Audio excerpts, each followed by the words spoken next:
Vamos seguir com mais informações ao vivo para você aqui no Jornal da Manhã, 8 horas e 47 minutos. O ministro Fernando Haddad e o presidente Lula anunciam hoje a medida provisória com novas regras para crédito consignado para trabalhadores com carteira assinada. Marília Ribeiro de volta com mais informações sobre essa MP para nós, Marília.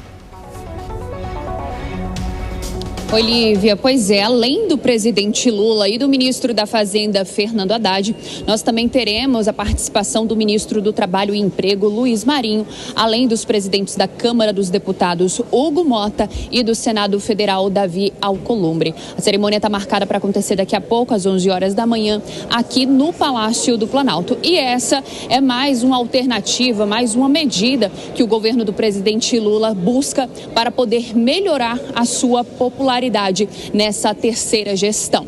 Essa medida provisória que será assinada pelo presidente Lula, ela vai trazer regras para o crédito consignado para trabalhadores de carteira assinada sob o regime CLT. E uma das principais novidades que essa medida provisória vai trazer está na possibilidade do trabalhador usar o FGTS como garantia, o que pode reduzir os juros desse consignado e ampliar o acesso ao crédito. De acordo com o governo, essa medida busca ampliar e estimular a economia e facilitar o acesso ao crédito para os trabalhadores com carteira assinada. O ministro Fernando Haddad, ele afirmou o seguinte, que a iniciativa trará mais transparência e concorrência entre os bancos, beneficiando diretamente os trabalhadores.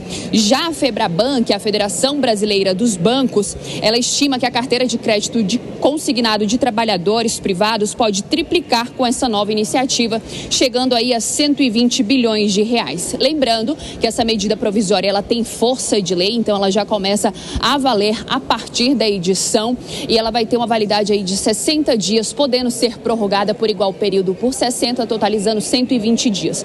Esse é o prazo que o Congresso Nacional vai ter para poder analisar essa medida provisória. Desta forma, se for aprovada, ela se torna definitivamente em lei.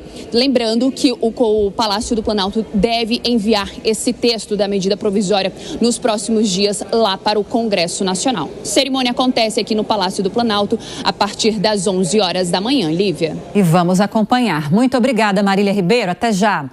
Deise Ciocari e Cristiano Beraldo, começando com você, Deise Ciocari. A iniciativa é para ampliar a oferta de crédito, injetar mais recursos na economia, mas há uma preocupação de economistas, ou pelo menos de alguns economistas, de que isso vai forçar a demanda para uma oferta estabilizada, gerando inflação, o que pode pressionar o Banco Central a manter as taxas básicas de juros elevadas ou até aumentar as taxas básicas de juros. Como é que você está acompanhando todo esse movimento? Começando com você. Lívia, o governo tem argumentado que essa medida ela vai injetar em torno de 120 bilhões na economia, mas essa lógica ela parte de uma premissa equivocada de que o crédito por si só impulsiona o consumo e o crescimento sustentável. Na realidade, essa ampliação do consignado ela pode agravar a crise do endividamento das famílias brasileiras que já enfrentam dificuldades para pagar as contas, né? Então, os dados do Banco Central eles indicam que o percentual do endividamento das famílias em relação à renda atinge níveis que são historicamente altos. Se eu não me engano, 78% das famílias brasileiras possuem algum tipo de dívida e muitas delas no rotativo do cartão de crédito ou em empréstimos anteriores. Outro ponto crítico dessa medida é que o uso do FGTS como uma garantia do empréstimo, porque em caso de demissão, o trabalhador ele pode ter até 10% do saldo do fundo e os 40% da multa rescisória, que podem ser utilizados para pagar a dívida. Só que o que isso vai fazer? Vai criar uma situação na qual o trabalhador vai perder uma reserva financeira importante no momento em que ele mais precisa, que é quando ele está desempregado.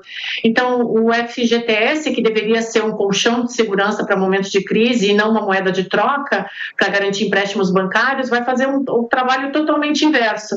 É uma política que a gente já tem visto que segue a mesma lógica de políticas anteriores do PT, que elas estimulam o crédito sem garantir as bases econômicas sólidas para o crescimento. Pois é, Deise, a gente vê mais uma vez um governo perverso que empurra a população brasileira, sobretudo aquela de menor renda, para um endividamento impagável, tendo em vista o patamar de juros do Brasil. E não venham com essa conversa de que os juros serão mais baixos porque há a garantia do FGTS. Os juros no Brasil são absurdos. O que acontecerá estarão sugando dinheiro do bolso do trabalhador para entregar aos bancos, tiram dinheiro da economia real para colocar o dinheiro nos bancos que ficam ali naquela dinâmica preguiçosa de cobrar juros altíssimos, como acontece no Brasil.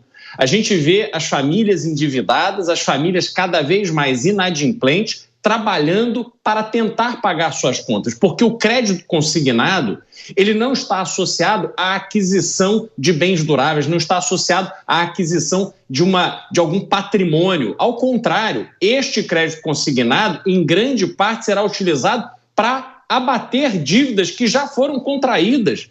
E a gente vê essa dinâmica extremamente nociva ao crescimento brasileiro, que faz com que a população não consiga prosperar, não consiga melhorar de vida. Ela está sempre correndo atrás do rabo, acorda cedo de madrugada, enfrenta trânsito, trabalha, luta, chega no final do mês, pega o seu salário e entrega de mão beijada para o governo em impostos e para os bancos em juros. Esta dinâmica favorece os grandes parceiros, os históricos parceiros do governo, que são os bancos. Aliás, precisamos lembrar, na época do mensalão, na época do petrolão, empresas investigadas, políticos investigadas, todas as transações passaram pelos bancos. Algum banco sofreu alguma consequência efetiva? Não. Por quê? Porque são amigos e parceiros do sistema. É mais uma vez o sistema pressionando a população brasileira a levar uma vida pior a cada momento.